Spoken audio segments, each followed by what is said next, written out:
You just finished your last trip. Your last trip was a theological training, right?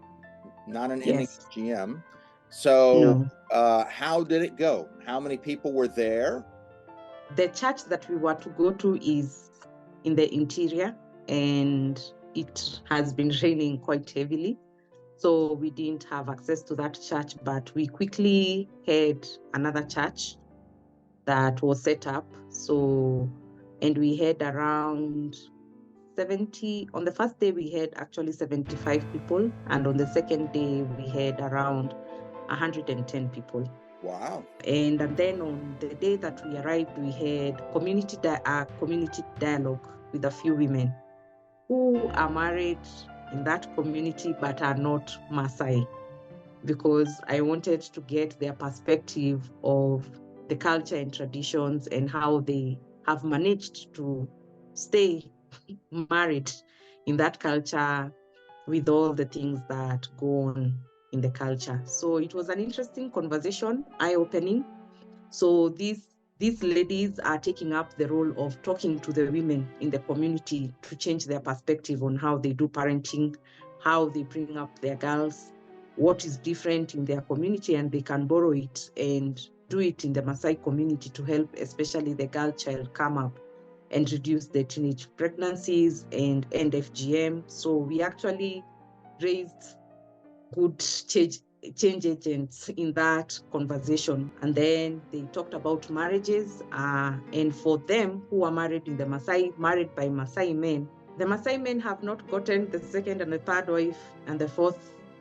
And so it is also challenging the Maasai men, because they say you are the foreigners, because they'll be called foreigners, quote unquote, because they are from a different tribe. And they said, we can see that there is change. There is good things are happening in your homes.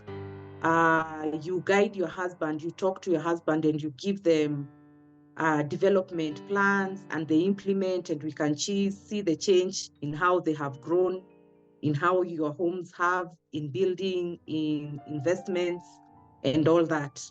And so some men are saying, I wish we knew that you can getting just one wife was enough, and not have so many of them and then have so many children and not being able to take care of them. Family planning is also something that we are looking into introducing and really talking about, because why have 7 children that you cannot really properly take care of, and you can have 4 children that you can put all your resources and you'll have a healthy family, and all children will be able to benefit and get their rights in education, health, and food and clothing and shelter. So looking at those things you're doing a whole an overview of life planning with these people. Mm-hmm. Yes. That's amazing. That's interesting. Yeah.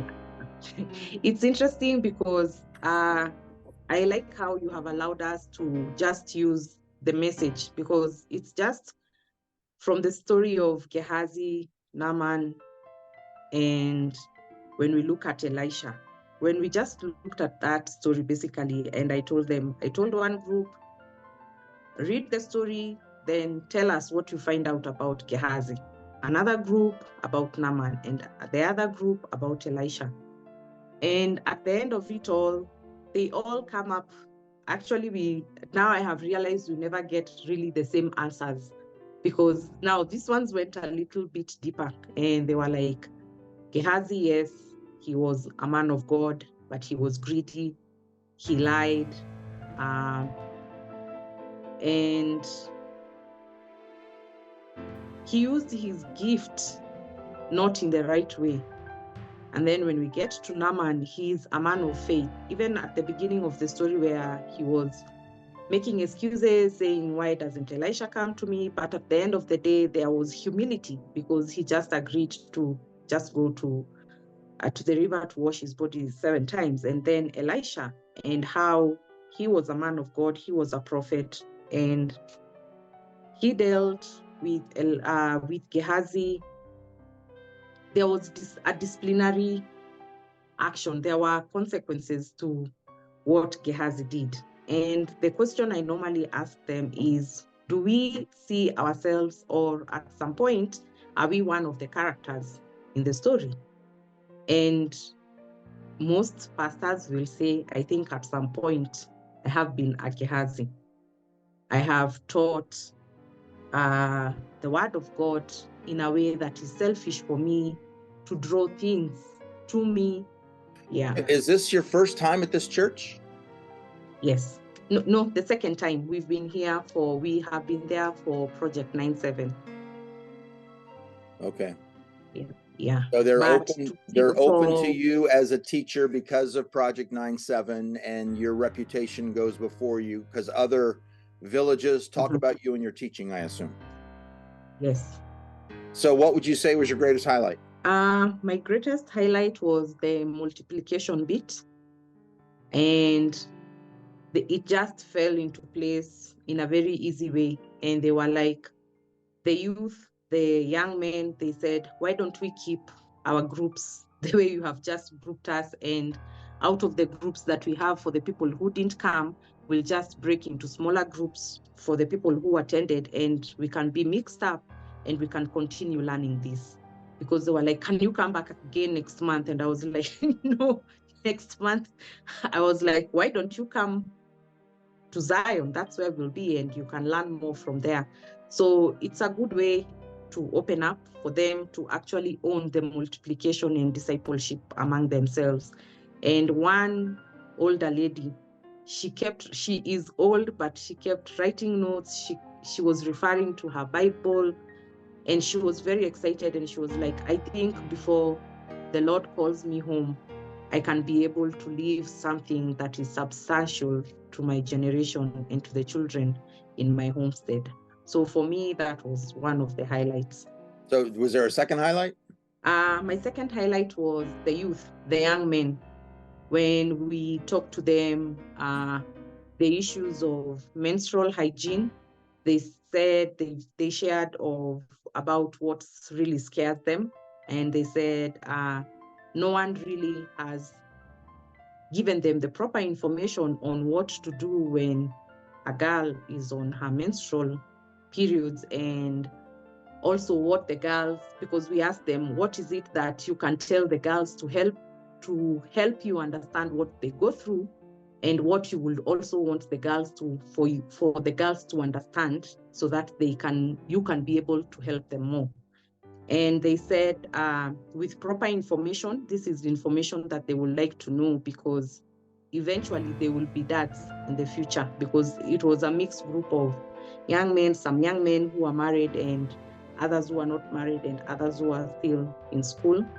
So they said, with the proper information, we can help our sisters, and also not take advantage of them because they need pads. It is understanding that this actually happens every other month, and there is nothing that they can do about it. And they also told the girls to be dressing appropriately, so that they don't come exposing themselves and making them having all kind of weird feelings.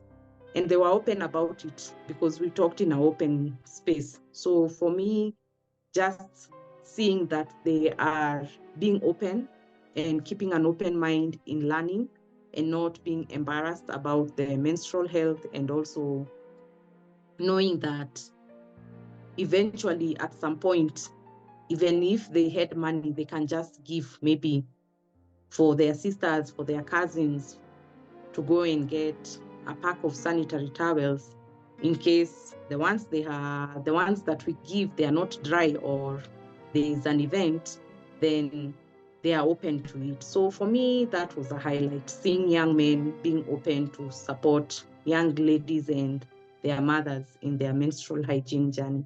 Mm-hmm. So Nimo, big question. Why do you think God took you to that particular village?